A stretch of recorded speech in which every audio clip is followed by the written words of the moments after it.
And ఈరోజు Telangana DSC ఎస్జిటికి సంబంధించిన fast revision అయితే చూద్దాం. అందులో భాగంగా 4th క్లాస్ ఈవీఎస్ దీన్ని అయితే ఈరోజు కంప్లీట్ చేద్దాం. కుటుంబ వ్యవస్థ మార్పులు. మనకు కుటుంబంలో మార్పులు ఎందుకు వస్తాయి? కొత్త సభ్యులు చేరినా లేకుండా వెళ్ళిపోయినా మనకు కుటుంబంలో మార్పులు అయితే వస్తాయి. మనకు అదేవిధంగా చిన్న కుటుంబాన్ని తల్లి తండ్రి ఇద్దరు పిల్లలు ఉంటే దాన్ని వెస్ట్ కుటుంబం అని అంటారు. అదే నానమ్మ తాతయ్య చిన్నాయన పెద్దనాయన వారి పిల్లలు అలా ఉంటే దాన్ని ఉమ్మడి కుటుంబం అంటారు. తర్వాత ఆట నియమాలు మనం 3rd క్లాస్లో అయితే నేర్చుకున్నాం. ఈరోజు స్పెషల్గా కబడ్డీ అంటే 4th క్లాస్లో కబడ్డీ ఆట గురించి ఇచ్చారు. కబడ్డీ ఆటలో 7 సభ్యులు ఉంటారు. కబడ్డీ ఆటకు కూతకు వెళ్ళేవారు డెడ్ లైన్ ఖచ్చితంగా తొక్కి రావాలి. కొన్ని నియమాలు అనేవి ఉంటాయి. ఆ నియమాలు అనేవి నేర్చుకోవాలి. కూత మధ్య గీత దగ్గర మొదలుపెట్టి మళ్ళీ అదే గీత వరకు వచ్చే వరకు కొనసాగించాలి. ఆటగాళ్ళు కోర్టు హద్దు గీతలు దాటితే అవుట్ అయినట్లే. అవుట్ అయిన వాళ్ళు కోర్టు వెలుపల కూర్చోవాలి. జట్టు పాయింట్లు వచ్చినప్పుడు అవుట్ అయిన వరుస క్రమంలోనే మళ్ళీ సభ్యులు జట్టులో చేరాలి. ఆటగాళ్ళు గోళ్లు పెంచరాదు. శరీరానికి నూనె లాంటి పదార్థాలు రాసుకోకూడదు. ఆడపిల్లలు ఆడేటప్పుడు వాళ్ళ జుట్టుని పట్టుకొని లాగడం లాంటివి చేయరాదు. ఇటువంటి ఆటకు నియమాలు అనేవి ఉంటాయి. అదేవిధంగా రోడ్డు నియమాలు కూడా ఉంటాయి. మీరు రెడ్ లైట్ వెలిగినప్పుడు ఆగాలి. ఆరెంజ్ లైట్ వెలిగినప్పుడు మనం వెళ్ళడానికి సిద్ధంగా ఉండాలి. గ్రీన్ లైట్ వెలిగినప్పుడు మనం ముందుకైతే వెళ్ళాలి. దీన్ని మనం సిగ్నల్ సిస్టమ్ అయితే అని అంటాం. రోడ్డుపై మధ్యలో చారలు గీసి ఉంటాయి. అక్కడ మనం దాటుతూ ఉంటాం. దీన్నే మనం జీబ్రా క్రాసింగ్ అని అంటాం. గుర్తుంచుకోండి, ఇది ఇంపార్టెంట్. పాఠశాల కాల నిర్ణయ పట్టిక అనేది ఉంటుంది. నెలకోసారి తల్లిదండ్రుల సమావేశాలు అయితే నిర్వహిస్తూ ఉంటారు. మనకు ఆడపిల్లలు ఆడే ఆటలు ఉంటాయి, మగపిల్లలు ఆడే ఆటలు ఉంటాయి. ఇప్పుడు చూడండి, ఆడపిల్లలు ఆడే ఆటలు అష్టచమ్మ, తొక్కుడు బిల్ల, టెన్నిస్ కాయిస్, వాన గుంటలు. అదేవిధంగా మగపిల్లలు ఆడేటి క్రికెట్, వాలీబాల్, ఫుట్బాల్ ఇది విధంగా ఉంటాయి. అయితే మనకు కొంతమంది క్రీడాకారులు మనకు ఈ ఆటలలో మనకు ఫేమస్. వాళ్ళని ఖచ్చితంగా గుర్తుంచుకోండి, ఇది చాలా ఇంపార్టెంట్. దీంట్లోకి వెళ్ళి వచ్చే అవకాశాలు అయితే ఉంది. బిట్ సైనా నెహ్వాల్ బ్యాడ్మింటన్లో famous, Viswanath Anand chess, Mithali Raj cricket, Mary Kom boxing, Koneru Humpy chess, Karuna Malleswari weightlifting, Gagan Narayan shooting, Sania Mirza tennis, Leander Paes tennis. అదేవిధంగా మనకు విజేందర్ సింగ్ బాక్సింగ్, పిటి ఉషా పరుగు, పివి సింధు బ్యాడ్మింటన్, సాక్షి మాలిక్ రెజ్లింగ్లో ఫేమస్. క్రీడాస్ఫూర్తి అంటే ఆటల్లో గెలుపోవడాలను సమానంగా తీసుకోవడాన్ని క్రీడాస్ఫూర్తి అంటారు. పిల్లల యొక్క ఆట సమయం గుర్తుంచుకోండి, 100% ఇంపార్టెంట్. సాయంత్రం 4 గంటల నుండి 6 గంటల వరకు 2 గంటలు పిల్లల యొక్క ఆట సమయం. ప్రతి 3 నెలలకు ఒకసారి పాఠశాలలో నిర్వహించే పోటీల్లో పిల్లల్ని పాల్గొనేట్లు మనం ప్రోత్సహించాలి. మన దేశము కబడ్డీ ఆటలో బంగారు పథకం సాధించింది. 2011లో క్రికెట్లో కూడా ప్రపంచ కప్ను అయితే సాధించాం మనం. తర్వాత 3వ లెసన్ వచ్చేసి రకరకాల జంతువులు అనే లెసన్లో పక్షుల చెవులు బయట కనిపించవు. చెవులు చేసే పనిని పాముకు చర్మం చేస్తుంది. పాము చర్మం ద్వారానే అలికిడిన ధ్వనులను గుర్తిస్తుంది. అంటే బల్లి ముసలి చెవులు మనకు బయట కనిపించవు. ఏ జంతువు యొక్క చెవులు బయట కనిపిస్తూ వాటి చర్మంపై వెంట్రుకలు ఉంటాయో అవి జంతువులు ఆ పిల్లలని కంటాయి. పిల్లల్ని నేరుగా వాటిని ఏమంటాం? శిశుత్పాదకాలు అంటాము. అదే జంతువులు చెవులు బయట కనిపించకుండా వాటి చర్మంపై వెంట్రుకలు ఉండవు. అలాంటి జంతువులు గుడ్లు పెడతాయి. ఈ గుడ్లు పెట్టే వాటిని మనం అండోత్పాదాలు అంటాం. జంతువుల చర్మం యొక్క ఉపయోగాలు ఏంటంటే చెప్పుల తయారీకి డోలు వంటి వాయిద్యాలు తయారు చేశారు. అదేవిధంగా వాటి వెంట్రుకలు అంటే ఉన్నితో వస్త్రాలు కూడా తయారు చేశారు. మన తెలంగాణ రాష్ట్ర ప్రభుత్వం మన రాష్ట్ర జంతువుగా జింకనైతే ప్రకటించింది. మన రాష్ట్రంలో నల్లమల్ల అడవుల్లో జింకలు అయితే ఎక్కువగా ఉన్నాయి. మన దేశ జాతీయ జంతువు పెద్దపులి. ప్రస్తుతం ఇది అంతరించిపోయే దశలో అయితే ఉన్నాయి. మనకు నెక్స్ట్ 4th లెసన్ వచ్చేసి జంతువుల యొక్క జీవన విధానం అండ్ జీవన వైవిధ్యం. మనుషులందరూ కుటుంబాలతో కలిసి నివసిస్తుంటారు. అందుకే మనుషులను సంఘజీవులు అంటారు. ఇప్పుడు మనకు దీంట్లో మెయిన్గా జంతువుల జీవన విధానంలో ఏనుగుల గుంపు గురించి అయితే ఇవ్వడం అయితే జరిగింది. దీనికెళ్ళి బిట్టుపడే అవకాశాలు అయితే ఉంది. అడవుల్లో నివసించే ఏనుగులు గుంపులుగా నివసిస్తాయి. ఒక్కొక్క గుంపులో 10 నుండి 12 ఏనుగులు అయితే ఉంటాయి. ఎక్కువ అయితే ఆడ ఏనుగులే ఉంటాయి. ఎందుకంటే మగ ఏనుగులు చిన్నప్పుడే గుంపు నుండి వెళ్ళిపోతాయి. 15 ఏళ్ళు వయసు రాగానే అవి గుంపు నుండి అయితే వెళ్ళిపోతాయి. ఈ గుంపుకు పెద్ద వయసున్న ఆడ ఏనుగు అయితే నాయకత్వం వహిస్తుంది. ఈ పెద్ద వయసున్న ఆడ ఏనుగు ఉదయాన్నే పెద్దగా కింకారించి ఆహారం కోసం బయలుదేరుతుంది. ఈ గుంపును ఏనుగులు అంటే ఆ యొక్క గుంపులోని అన్ని ఏనుగులు దాన్ని అనుకరిస్తాయి, ఎక్కువ వయసున్న పెద్ద ఏనుగుని. టీవీలో జంతువుల గురించి ప్రసారమయ్యే ఛానల్ 2 అయితే ఉన్నాయి మనకు ప్రజెంట్. నేషనల్ జియోగ్రఫీ ఛానల్ ఒకటి, డిస్కవరీ ఛానల్.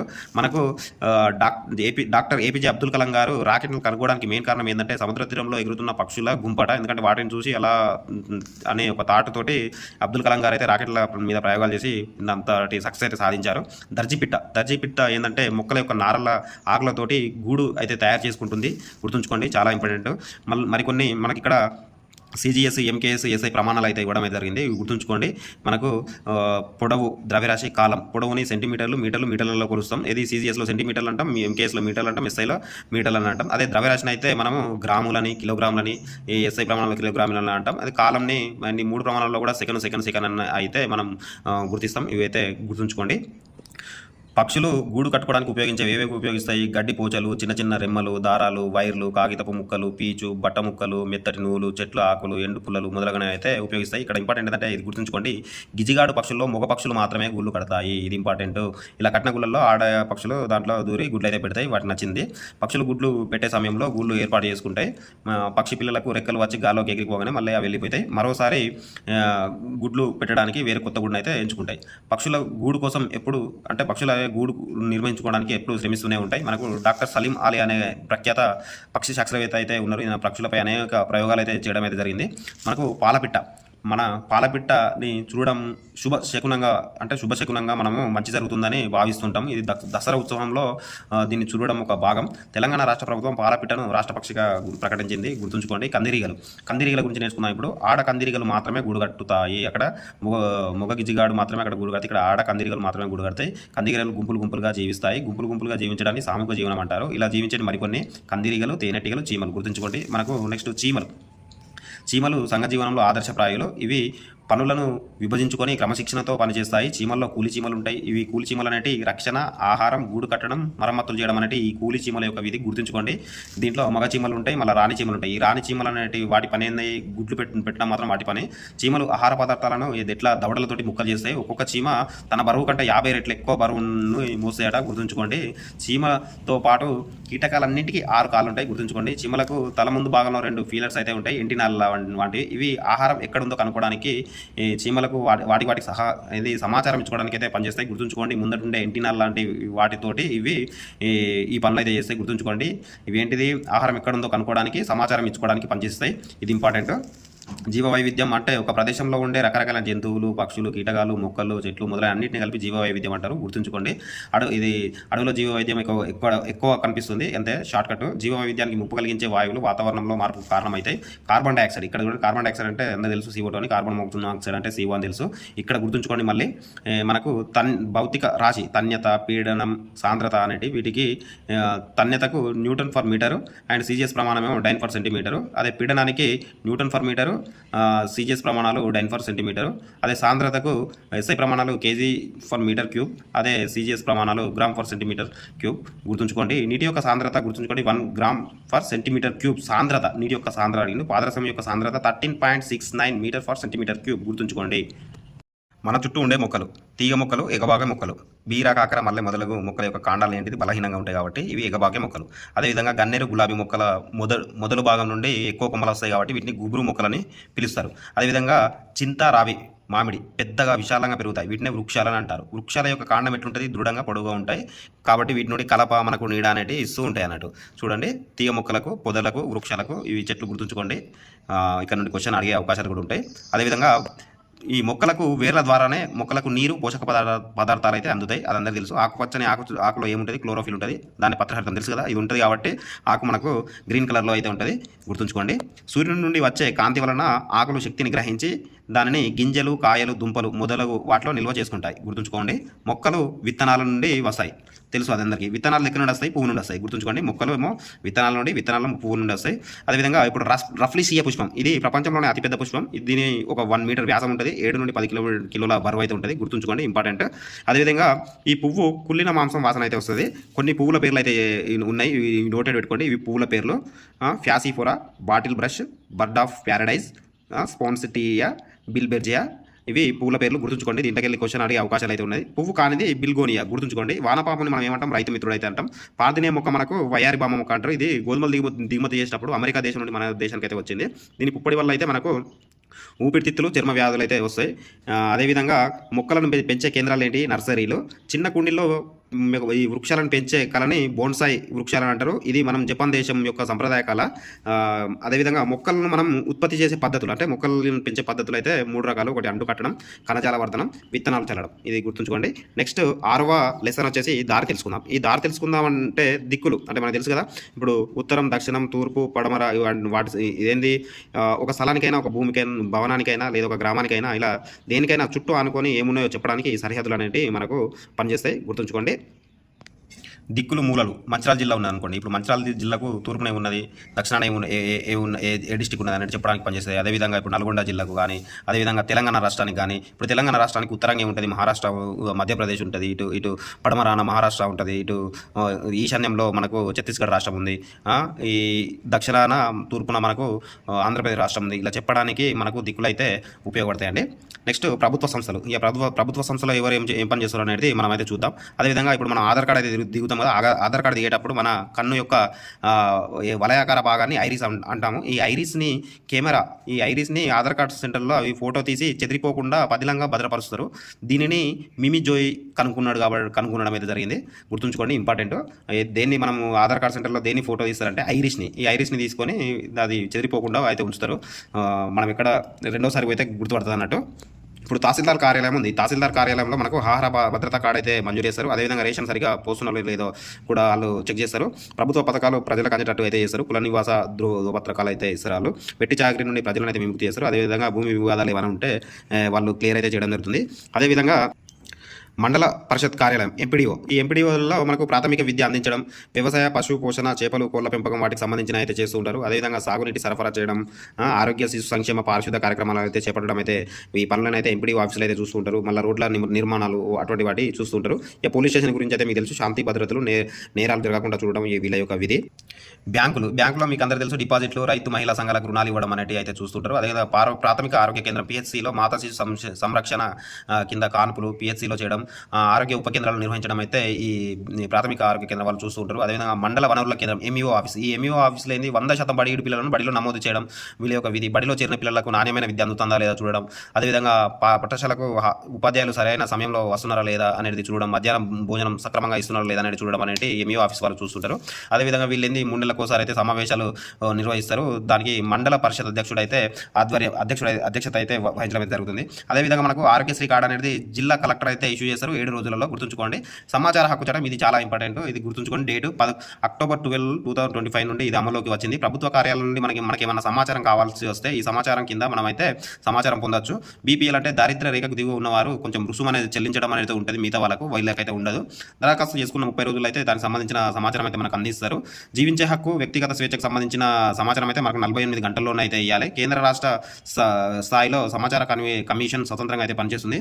సమాచారం కోసం మనం విన్నపం చేసుకోవడానికి 2005 సెక్షన్ 6(1) ప్రకారం అయితే మనకు దాంట్లో సబ్సెక్షన్ 4(4) కింద తెలుగు, హిందీ అంటే మనకు నచ్చిన భాషలో అయితే ఇస్తారు. అదేవిధంగా సెక్షన్ 2(J) ప్రకారం అయితే మనకు దాన్ని సర్టిఫైడ్ అంటే ధృవీకరించి అయితే ఇస్తారు. ఇవి గుర్తుంచుకోండి, ఇంపార్టెంట్. అదేవిధంగా అర్థాలు, ఇప్పుడు నకలు అంటే కాపీలు అని, డాక్యుమెంట్లు అంటే పత్రాలు అని గుర్తుంచుకోండి. ఇప్పుడు 8వ లెసన్ వచ్చేసి ఇళ్ల నిర్మాణం పారిశుద్ధ్యం. ఇళ్ల నిర్మాణం పారిశుద్ధ్యం అయితే మనకు పాతకాలంలో ప్రతి ఇంట్లో వేప చెట్టు అయితే పెంచేవాళ్ళు.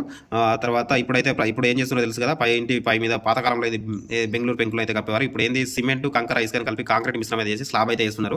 ఈ స్లాబ్కు మనం లిఫ్ట్, తర్వాత వైబ్రేటర్ అయితే వాడతారు. రూఫ్ గార్డెన్ అంటే ఇంటిపై కప్పు పైన ఒక ప్లాస్టిక్ సీట్ పరిచి దాని మీద మడలు చేసి దాంట్లో కూరగాయలను అయితే పెంచే దాన్ని రూఫ్ గార్డెన్ అయితే అంటారు. గుర్తుంచుకోండి. ఇటుక తయారు చేయడం అనేది ఇంపార్టెంట్ ఉందండి. దీంట్లో ఫస్ట్ ఏం చేస్తారు అనేది చూడండి. ఫస్ట్ బంకమట్టి ప్లస్ దానికి బూడిద కలుపుతారు. బంకమట్టిని ఇట్లా కలిపిన తర్వాత ప్లస్ నీరు కలుపుతారు. దాన్ని ఇటుక ఆకారంలో చేసి 2 రోజులు ఎండబెడతారు. 30 రోజులు ఇటుకని బట్టిని కాల్చారు. తర్వాత 7 రోజులు అయితే చల్లార్చి తర్వాత అమ్ముతారు. ఈ స్ట్రక్చర్ అయితే గుర్తుంచుకోండి, ఇంపార్టెంట్. ఇక్కడ చూడండి, మిశ్రమం అంశీభూతాలు. ఫస్ట్ మనం మిశ్రమం భూతాలను అయితే ఇంపార్టెంట్ అండి. చూడండి ఎల్పీజీలో ఏముంటుంది, ఏమేమి అంశీభూతాలు ఉంటాయి అనేది దీంట్లో ఇంపార్టెంట్. బ్యూటెన్ ప్లస్ ప్రోపెన్ ఉంటుంది, ఇది వంట గ్యాస్. అదే అమోనియం నైట్రేట్ ప్లస్ ఏఎల్ పొడి అయితే ఉంటుంది, ఇది పేలుడు పదార్థం అమోనాల్ అనేది. తర్వాత వంట గ్యాస్, దీంట్లో ఏంది కార్బన్ మోనాక్సైడ్ హైడ్రోజన్ అయితే ఉంటుంది, గాజు పరిశ్రమలో ఇంధనంగా పనిచేస్తుంది, ఇది వంట గ్యాస్. తర్వాత కార్బోజిన్, ఈ కార్బోజిన్ 90% ఏమో ఆక్సిజన్ ఉంటుంది, 10% ఏమో కార్బన్ డైఆక్సైడ్ ఉంటుంది. కృత్రిమ శ్వాస కోసం అయితే దీన్ని ఉపయోగిస్తారు. అదేవిధంగా గన్ పౌడర్లో పొటాషియం నైట్రేట్ను, కట్టెబొగ్గు ప్లస్ సల్ఫర్ అయితే ఉంటుంది. ఇది తుపాకీ మందుకైతే పనిచేస్తుంది. ఇది చాలా ఇంపార్టెంట్ అండి. దీంట్లోకి వెళ్ళి బిట్టుబడే అవకాశాలు అయితే ఉన్నాయి. తెలంగాణ రాష్ట్రంలో నేలపై పరిచే బండలు అయితే తెలుసుగా, రంగు బండలు. ఇవి మనకు తాండూరును, ఖమ్మం డిస్టిక్లో అయితే దొరుకుతాయి. గుర్తుంచుకోండి. ఇది 3rd క్లాస్లో ఆల్రెడీ ఉంది. ఒక్కో అపార్ట్మెంట్లో 25 నుండి 30 కుటుంబాలు అయితే ఉంటాయి. అంటే నిర్మిస్తారు. ఒక కుటుంబం నివాసం ఉంటే దాని అయితే ప్లాట్ అంటారు. ఇది మీ అందరికీ తెలుసు. ఇండ్లు వివిధ ప్రాంతాల్లో ఎట్లుంటాయి అనేది అయితే చూద్దాం. మనకు ఈశాన్య రాష్ట్రాలైన అస్సాం, మేఘాలయ, నాగాలాండ్లో అయితే వర్షాలు ఎక్కువ పడతాయి కాబట్టి ఇక్కడ వాతావరణం చిత్తడిగా ఉంటుంది. ఇక్కడ ఫస్ట్ 1826 సంవత్సరంలో బ్రిటిష్ వాళ్ళు అయితే ఇల్లు కట్టడం అయితే ప్రారంభించారు. చెక్క ఇండ్లు అయితే అక్కడ ఎక్కువగా కనిపిస్తాయి. వెదురు బొంగులతో పేర్చి గోడల వలె ఉపయోగిస్తారు. వీటికి ఆవు పేడని కలిపి బంకమట్టిని పూస్తారు. ఇంట్లో పైకప్పులు రేకులు ఏటవాలుగా అయితే ఉంటాయి. ఎందుకంటే అక్కడ వర్షాలు పడతాయి కాబట్టి ఏటవాలుగా ఉండడం వల్ల వర్షం ఇట్లా నీళ్ళు అయితే వస్తాయి. ఇట్లా వెదురు బొంగులతో అయితే ఇట్లా కట్టి గోడలు అయితే చేస్తారు. కింద చూడండి ఇట్లా స్లిట్స్ అనేటి వర్షపు నీళ్ళు అనేది ఇట్లా పోయడానికి అయితే ఉంచుతారు. వాటిని స్టిల్ అంటారు, గుర్తుంచుకోండి, ఇది చాలా ఇంపార్టెంట్. అదేవిధంగా శ్రీనగర్ పర్వత ప్రాంతాల్లో అయితే ఇండ్లు కనిపిస్తాయి. అక్కడ శ్రీనగర్లో దాల్ సరస్సు ఉంటుంది. ఈ దాల్ సరస్సుపై డోంగా అనే పడవ ఇళ్లలో యాత్రికులు విహరిస్తూ ఉంటారు, గుర్తుంచుకోండి. కలుషితమైన నీరు వలన మనకు తెలుసు టైఫాయిడ్ వంటి జబ్బులు వస్తాయి, కలరా టైఫాయిడ్ వంటి. తర్వాత ఆరు బయట మల విసరణ చేయడం వల్ల మనకు నూలి పురుగులు నట్టలు అంటారు కదా, అవి అయితే రక్తహీనత ఏర్పడుతుంది. ఇవి పోవడానికి మనం సంవత్సరానికి 2 సార్లు డీమార్మింగ్ మాత్రలు అయితే వేసుకోవాలి. ఇంట్లో మరుగుదొడ్డు ఉంటేనే కాపురానికి వెళ్తానన్నది అనితాబాయి, గుర్తుంచుకోండి, ఇది చాలా ఇంపార్టెంట్. ఇది ఎక్కడ అనితాబాయి, ఇది మధ్యప్రదేశ్ రాష్ట్రం బేతూరు జిల్లా చిచోలి గ్రామం. ఈమె వివాహం 2011 మేలో అయితే జరిగింది. రతన్పూర్ గ్రామం శివరాంతో అయితే ఈమె వివాహం అయితే జరిగింది. ఈమె ఏంది పారిశుద్ధ విప్లవానికి నాంది పలికింది అనితాబాయి. ఈమెకు కేంద్ర ప్రభుత్వం సులభ్ శానిటైజర్ అవార్డు అయితే ఇవ్వడమే జరిగింది. దాని కింద 5 లక్షలు చెక్ ఇచ్చారు. ఈమెకు ప్రతిభా పాటిల్ ఈమెను అభినందించారు. అదేవిధంగా ప్రధానమంత్రి మన్మోహన్ సింగ్ కూడా ఈమెను అభినందించారు. గ్రామంలో పారిశుద్ధం సరిగ్గా ఉంటే ఆ గ్రామానికి మనం నిర్మల్ పురస్కార్ అనే అవార్డు రాష్ట్రపతి చేతుల మీదుగా అయితే బహుకరిస్తారు. 100% గుర్తుంచుకోండి. ఎవరి చేతుల మీదుగా కానీ నిర్మల్ పురస్కార్ అవార్డు ఎవరికి ఇస్తారనేది అడిగే అవకాశాలు ఉన్నాయి, ఇక్కడ గుర్తుంచుకోండి. చండీగఢ్లో లేక్ చంద్ అనే వ్యక్తి పారేసిన చెత్తను సేకరించి దాన్ని ఏం చేసిన రాక్ గార్డెన్ నిర్మించారు. ఇది కూడా ఇంపార్టెంట్, గుర్తుంచుకోండి. పర్యావరణ రక్షణకై ప్రతి ఒక్కరు ఒక 3 సూత్రాలు అయితే పాటించాలి. ఒకటి చెత్తను తగ్గించడం, మళ్ళీ దాన్ని తిరిగి వాడడం, రీసైక్లింగ్ చేయడం. ఈ 3 సూత్రాలు ఇంపార్టెంట్, గుర్తుంచుకోండి. RRR. తర్వాత 9వ లెసన్ వచ్చేసి మనకు మా ఊరు మా చెరువు. దీంట్లో మత్తడి అంటే ఏంటిది? అలుగు, గుర్తుంచుకోండి. గొలుసుకట్టు చెరువులు మొత్తం తెలంగాణ అంతటా అయితే ఉన్నాయి. వీటిని నిర్మించిన కాకతీయులు, నిజాం రాజులు, గుర్తుంచుకోండి. రామప్ప చెరువు అయితే మనకు జయశంకర్ జిల్లాలో అయితే ఉంది. ఇది మానవ నిర్మిత చెరువు. ఇది 13వ శతాబ్దం నాటిది. 24 కిలోమీటర్ల విస్తీర్ణంలో ఉంది. దీని పక్కన రామప్ప దేవాలయం అయితే ఉంది, గుర్తుంచుకోండి. అదేవిధంగా పానగల్ల చెరువు. ఈ పానగల్ల చెరువు నల్గొండ జిల్లా ఉంది. దీని పేరు ఉదయ సముద్రం. ఇది కాకతీయ రాజైన ప్రతాపరుద్రుడు నిర్మించాడు. ఇక్కడ ప్రసిద్ధ సోమేశ్వర స్వామి దేవాలయం అయితే ఉంది. ఇది నల్గొండ జిల్లా నుండి 3 కిలోమీటర్ల దూరం ఉంది, గుర్తుంచుకోండి. హుస్సేన్ సాగర్ 1522లో కుతుబ్షాహీ పాలకులు నిర్మించారు. ఇది హైదరాబాద్ సికింద్రాబాద్ నగరాలను కలుపుతూ అయితే ఉంది. దీని మీద 1946లో పెద్ద రోడ్డు నిర్మించారు. దీన్ని ట్యాంక్ బండ్ అంటారు. ఇది 5.7 కిలోమీటర్ల విస్తీర్ణం అయితే ఉంది. దాని లోతు 32 అడుగులు ఉంది, గుర్తుంచుకోండి. ఇవి కూడా వాళ్ళు కీ పాయింట్గా అడుగుతారు, 100% గుర్తుంచుకోండి. ఉస్మాన్ సాగర్, దీని గండిపేట చెరువు అంటారు. ఇది మూసీ నది పైన ఉంది, మంచినీటి చెరువు. దీన్ని 1920లో అయితే నిర్మించారు, గుర్తుంచుకోండి. మళ్ళీ అదేవిధంగా తెలంగాణ ప్రభుత్వం మిషన్ కాకతీయ అనే పేరుతోటి చెరువుల యొక్క పూడికైతే తీసి నీటి నిల్వ సామర్థ్యాన్ని పెంచే ప్రయత్నం అయితే చేస్తుంది. అదేవిధంగా పిచోలా సరస్సు, ఇది మనకు రాజస్థాన్లోని ఉదయపూర్ నగరంలో అవుతుంది. దీన్ని ఉదయపూర్ నగరాన్ని సరస్సుల నగరం అంటాం, సిటీ ఆఫ్ లేక్స్. ఉదయపూర్లోని పిచోలా సరస్సు ముఖ్యమైనది. దీన్ని 1362లో బంజారాల ద్వారా నిర్మించబడ్డది. ఇట్లా కూడా అడుగుతారు. ఇక్కడ ఇటువంటి మీరు డెప్త్గా అయితే చదవాలి, గుర్తుంచుకోవడానికి ప్రయత్నం చేయండి. దీన్ని మనకు దీన్ని అభివృద్ధి చేసింది ఉదయ్ సింగ్. ఉదయపూర్ నగరంలో సరస్సుల ఒడ్డున ఉన్న రాజభవన్లో జగన్ నివాస్ ప్యాలెస్ను సిటీ ప్యాలెస్ చాలా ముఖ్యమైనవి. అదేవిధంగా లక్నవరం చెరువు వరంగల్ జిల్లాలో అయితే ఉంది, గుర్తుంచుకోండి. ఇవి పాఠంలోని ఇంపార్టెంట్ క్వశ్చన్స్. తర్వాత మన ఆహారం మన ఆరోగ్యం, ఇది 10th లెసన్. ప్రతి పాఠశాలలో పిల్లలకు సరైన పోషకాహారం అందించాలి, సుప్రీంకోర్టు చెప్పింది. అప్పటి నుండి మధ్యాహ్నం భోజనాన్ని అయితే పాఠశాలలో పెడుతున్నారు. నిలువ పచ్చళ్ళు అస్సలు తినరాదు. ఫ్రిడ్జ్ను కొనేటప్పుడు దానిపైన 5 నక్షత్రాలు ఉంటేనే కొనాలి, ఎందుకంటే కరెంట్ ఆదాయాన్ని చూపెడుతుంది 5 నక్షత్రాల గుర్తు. ఇప్పుడు నెక్స్ట్ 11వ లెసన్ ఊరు నుండి ఢిల్లీకి. ఆర్డినరీ బస్సును పల్లె వెలుగు బస్సు అని కూడా అంటారు. దీంట్లో టికెట్లు ఇచ్చే మిషన్ టిమ్స్ అంటారు, గుర్తుంచుకోండి. టిమ్స్ అంటే టికెట్ ఇష్యూయింగ్ మిషన్ సిస్టమ్, ఓకేనా. వనితా కార్డు, నవ్య కార్డులో ఉన్న వారికి మనకు ఏంది ప్రయాణంలో 10% రిజర్వేషన్ అయితే ఇస్తారు. వికలాంగులకు కూడా రాయితీ సౌకర్యం ఉంది. ఇప్పుడు ప్రజెంట్ అయితే మనకు తెలంగాణలో ఆడవారికి మొత్తం బస్సు ఫ్రీ. ఆ పథకం పేరు కూడా గుర్తుంచుకోండి మీరు. టికెట్ లేకుండా ప్రయాణం చేయడం నేరం, దానికి 500 జరిమానా, 6 నెలల జైలు శిక్ష అని బస్సులో మనం చూస్తూనే ఉంటాం, ప్రతి ఒక్కరు, అదందరికీ తెలుసు. నెక్స్ట్ పదార్థం ద్రవీభవన ఉష్ణోగ్రత, బాష్పీభవన ఉష్ణోగ్రత. నీరు యొక్క ద్రవీభవన ఉష్ణోగ్రత 0 డిగ్రీ సెంటీగ్రేడ్, ఇది 100 డిగ్రీ సెంటీగ్రేడ్. పాదరసంలో అయితే -37 డిగ్రీ సెంటీగ్రేడ్, 357 ఏమో బాష్పీభవనం. ఈతరదేమో -120 డిగ్రీ సెంటీగ్రేడ్, 35 డిగ్రీ సెంటీగ్రేడ్ బాష్పీభవన ఉష్ణోగ్రత. అదే మైనది అయితే ద్రవీభవనం ఏమో 6 డిగ్రీ సెంటీగ్రేడ్, గాజ్దేమో -1127 డిగ్రీ సెంటీగ్రేడ్, ఇనుముదేమో 1137 డిగ్రీ సెంటీగ్రేడ్. ఇవి గుర్తుంచుకోండి, ఇలాగే ఇంపార్టెంట్ అండి. ట్రాఫిక్ సిగ్నల్, ఈ అందరికీ తెలుసు. ఎర్ర లైట్ వేస్తే ఆగాలి, ఆరెంజ్ లైట్ వేస్తే వెళ్ళడానికి సిద్ధంగా ఉండాలి, ఆకుపచ్చ లైట్ వేస్తే ముందుకు సాగాలన్నట్టు. తెల్లటి చారలను జీబ్రా క్రాసింగ్ అంటారు, మీ అందరికీ తెలుసు అండి. రైళ్లు జాతీయ సమైక్యతను చాటుతాయి, ఇది గుర్తుంచుకోండి.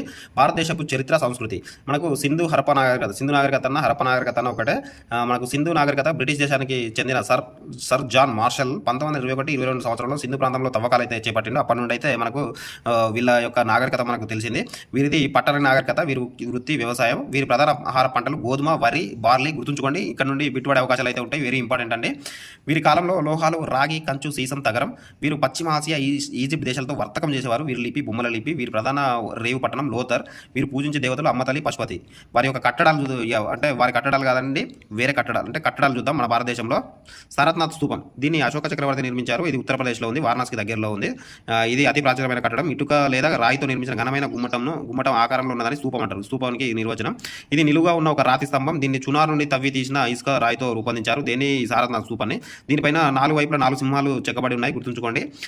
ఈ శిలాస్తంభంలో రాజస్థాన్ శిల్పకళ కనిపిస్తుంది. ఇది ఉత్తరప్రదేశ్లో ఉంది. దీని మీద శిల్పకళ మనకు రాజస్థాన్ శిల్పకళ అయితే కనబడుతుంది, గుర్తుంచుకోండి. తెలంగాణ అమరవీరుల స్తూపం ఇది ఎక్కడ ఉంది? మనకు హైదరాబాద్లో అసెంబ్లీకి ఎదురుగా ఉంది. దీన్ని 1969లో తెలంగాణ ఉద్యమంలో చనిపోయిన వారికి అమరులకు గుర్తుగా నిర్మించారు. అదేవిధంగా కుతుబ్ మినార్, ఇది ఢిల్లీలో ఉంది. దీని యొక్క ఎత్తు గుర్తుంచుకోండి 72.5 మీటర్లు. దీన్ని కుతుబుద్దీన్ ఐబక్ ప్రారంభించగా ఇల్టుట్మిష్ పూర్తి చేశాడు. ఇది షార్ట్కట్లో గుర్తుంచుకోండి. అదేవిధంగా ఎర్రకోట, ఇది ఢిల్లీ నగరంలో అయితే ఉంది. ఆగస్టు 15న మనం దీని మీద పతాకాన్ని అయితే ఎగరవేస్తాం. ఎర్రరాయితో నిర్మించారు. ఇది పార్షియన్ భారతీయ నిర్మాణ శైలులు రెండు దీంట్లో స్పష్టంగా కనిపిస్తాయి. నెక్స్ట్ మనకు చార్మినార్ మనకు మన హైదరాబాద్ రాష్ట్రంలో అయితే ఉంది. దీని యొక్క ఎత్తు ఎంత? 58 మీటర్లు. దీన్ని 1591 సంవత్సరంలో నిర్మించారు. దీనికి 4 వైపులా 4 స్తంభాలు అయితే ఉంటాయి, గుర్తుంచుకోండి. నెక్స్ట్ 1000 స్తంభాల గుడి, ఇది ఎక్కడ ఉంది? వరంగల్ పట్టణంలో ఉంది. ఇది కాకతీయుల కాలం నాటి శివాలయం, గుర్తుంచుకోండి. ఇది శివాలయం. భారతదేశ చరిత్రలో కొందరు ప్రముఖుల గురించి నేర్చుకున్నాం. ఇప్పుడు అశోకుడు మౌర్య సామ్రాజ్య స్థాపకుడైన చంద్రగుప్తుని యొక్క మనవడు. ఇతను కళింగ యుద్ధం తర్వాత కలత చెంది బౌద్ధ మతాన్ని స్వీకరించాడు. మన జాతీయ పతాకం మధ్యలో ధర్మచక్రం అశోకుడు నిర్మించిన సారనాథ్ స్తూపం నుండి తీసుకున్నదే. తర్వాత రెండవది చంద్రగుప్త విక్రమాదిత్యుడు. ఇతను క్రీస్తు శకం 320వ సంవత్సరంలో శ్రీగుప్తుడు గుప్త సామ్రాజ్యాన్ని స్థాపించాడు. గుప్త వంశంలో సుప్రసిద్ధుడు అంటే చంద్రగుప్త విక్రమాదిత్యుడు. ఇతని ఆస్థానంలో నవరాత్రాలు అనే కవులైతే ఉండేవారు. నవరత్నాల్లో గొప్పవాడు కాళిదాసు. ప్రపంచ ప్రసిద్ధి చెందిన ఎల్లోరా గృహాలు అనేది మహారాష్ట్రలో వీరి కాలంలో అయితే నిర్మించడం జరిగింది. వీరి కాలంలో శిల్పకళ, చిత్రకళ ఎంతో అభివృద్ధి చెందాయి. అట్లా అడిగే అవకాశాలు అయితే ఉన్నాయి, ఇంపార్టెంట్, చదవండి. గణపతి దేవుడు, రుద్రమాదేవి. కాకతీయ రాజైన గణపతి దేవుని కుమార్తెనే రుద్రమాదేవి. వీరు తెలుగు భాషని ఒక్కడిగా చేసి పరిపాలించడం జరిగింది. వీరి కాలంలో నిర్మించిన కట్టడాలు 100% ఇంపార్టెంట్. వరంగల్ కోట, 1000 స్తంభాల గుడి, రామప్ప దేవాలయం, రామప్ప చెరువు, పాకాల చెరువు, గుర్తుంచుకోండి. శ్రీకృష్ణ దేవాలయం. నెక్స్ట్ ఇతను 1509-1529 కాలం నాటి కాలం ఇతనిది. 20 సంవత్సరాలు పరిపాలించాడు. ఇతని ఆస్థానంలో అష్టదిగ్గజాలు అనే కవులు ఉండేవారు. ఇతడు కూడా స్వయంగా కవి. ఈయన అముఖ్య మూలద అనే గ్రంథాన్ని రచించిన రాజు. ఓకేనా? తెలుగు భాషలందు తెలుగు లెస్స, దేశ భాషలందు తెలుగు లెస్స అని చెప్పిన వాడు మనకు శ్రీకృష్ణ దేవరాయలండి. నెక్స్ట్ అక్బర్, మన దేశాన్ని పాలించిన మొఘలాయి చక్రవర్తిలో ప్రముఖుడు ఇతను పరమత సహనం కలిగిన వాడు, గొప్ప చక్రవర్తి. నెక్స్ట్ శివాజీ చాలా గొప్పవాడు. మొఘలులను ఎదిరించి మరాఠా రాజ్యాన్ని స్థాపించిన గొప్ప వీరుడు. ఇతను పరమత సహనం కలిగిన వాడు. శివాజీ గురువు సమర్థ రామదాసు, గుర్తుంచుకోండి.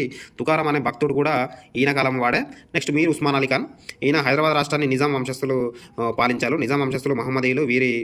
వీరు డెక్కని ఉర్దూ మాట్లాడేవారు. వీరు రాష్ట్రంలో ఎక్కువ శాతం ప్రజలు హిందువులు, కానీ తక్కువ మాట్లాడేవారు కన్నడ, మరాఠీ వాళ్ళు ఉండేవారు, కానీ హిందువులు ఎక్కువ మంది ఉండేవారు, తెలుగు మాట్లాడేవారు. హైదరాబాద్ చివరి ఈ నవాబైన మీర్ ఉస్మాన్ అలీ ఖాన్ బ్రిటిష్ వారి ప్రభావంతో వ్యవసాయాన్ని పరిశ్రమలను అభివృద్ధి చేశాడు. విద్యా సంస్థలను కూడా స్థాపించాడు. ఇతడు నిజాం సాగర్, అలీ సాగర్ వంటి పెద్ద నీటిపారుదల ప్రాజెక్టులను నిర్మాణం చేశాడు. 1920 సంవత్సరంలో మూసీ నదిపై ఉస్మాన్ సాగర్ ఆనకట్టను నిర్మించి హైదరాబాద్ నగర ప్రజలకు మంచినీటి సౌకర్యం అయితే కల్పించడం అయితే జరిగింది. ఇది 5th క్లాస్. నెక్స్ట్